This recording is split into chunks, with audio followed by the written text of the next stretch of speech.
اعوذ باللہ من الشیطان اللعین الرجیم بسم اللہ الرحمن الرحیم السلام علیکم یا علی مدد۔ مومنین و مومنات کی خدمت میں خصوصی طور پر زمانے کے امام جل اللہ تعالی فرجہ شریف کی بارگاہ میں آپ کے جد امام پنجم امام محمد باقر علیہ السلام کی شہادت کی 7 ذی الحج کی بے پناہ تعزیت پیش کرتے ہیں۔ آج مومنین و مومنات کی خدمت میں شہادت امام محمد باقر علیہ السلام کا اس قدر مجرب ترین خود امام پنجم کا تعلیم کردہ عمل و وظیفہ لے کر آئے ہیں۔ امام پنجم کا تعلیم کردہ یہ وظیفہ عمل اس قدر طاقتور ترین ہے کہ خود امام محمد باقر علیہ السلام فرماتے ہیں کہ اگر مومنین کو اس وظیفے و عمل کی طاقت کے بارے میں معلوم ہو جائے تو وہ اس کے حصول کے لیے تلواروں کو اٹھا لیں۔ امام کہتے ہیں کہ کسی ایسے شخص کو اس وظیفے کی تعلیم نہ کی جائے کہ جو اس کی معرفت کو نہیں پہچانتا، جو اس وظیفے کی معرفت کو نہیں رکھتا، اس کو اس کی تعلیم ہرگز نہ کی جائے۔ یہ وہ وظیفہ عمل ہے کہ جو خود امام معصوم نے تعلیم فرمایا ہے، اور یہ آپ کے بخت و مقدر کو سورج سے زیادہ روشن کر دے گا۔ اچھا، امام کی شہادت کے ایام میں مومنین کوشش کیجئے کہ 6 اور 7 ذی الحج 2 دنوں تک تو اس وظیفہ عمل کو لازماً کیجئے، اور اس کے علاوہ بھی مومنین کوشش کیجئے کہ زندگی میں جب آپ کسی بہت بڑی مشکل یا پریشانی میں گھر جائیں تو پھر آپ امام کے تعلیم کردہ اس وظیفے عمل کو کیجئے۔ اس وظیفے کا کیا کہنا کہ جس کے بارے میں امام معصوم فرماتے ہیں کہ اگر مومنین کو اس کی طاقت کا معلوم ہو جائے اس وظیفے کی تو وہ تلواروں کو اٹھا لیں اس کے حصول کے لیے۔ دنیا و آخرت کی کامیابی کی ضمانت اس وظیفے عمل کے اندر پوشیدہ ہے۔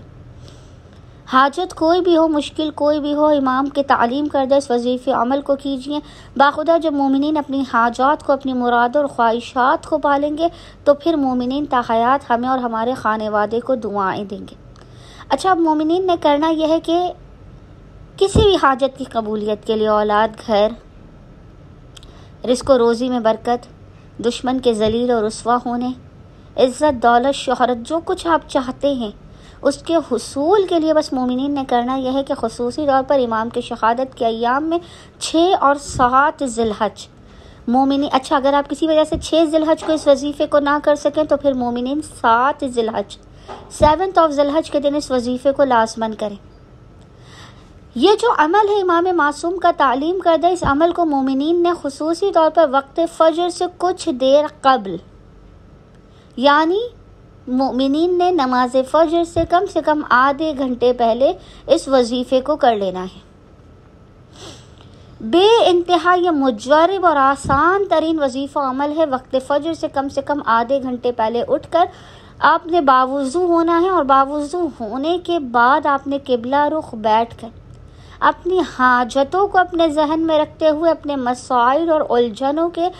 اپنے ذہن میں رکھتے ہوئے آپ نے دعائے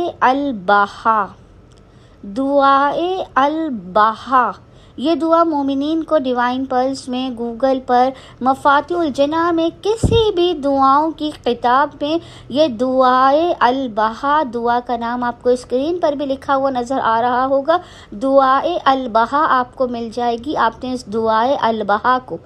جب بھی آپ زندگی میں کبھی پریشان حال ہوں، آپ نے وقت فجر سے کم آدھے گھنٹے قبل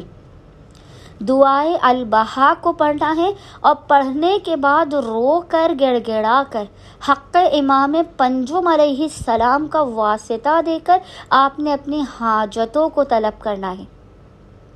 اپنے مسائل کے خاتمے، اپنے بخت و مقدر کے روشن ہونے، اپنے اور اپنی اولادوں کے بہترین مستقبل کی دعا کرنی ہے، اور امام زمانہ کی معرفت کی دعا کرنی ہے۔ انشاءاللہ تعالی امام کی تعلیم کردہ اس دعائے البہا کے صدقے میں خداوند متعال مومنین و مومنات کی ہر حاجت کو اپنی بارگاہ میں قبول و مقبول کر دے گا، اور ہر بند دروازے کو ان کے لیے کھول دے گا۔ اللہم صلی علی محمد و آل محمد وعجل فرجہم اجمعین۔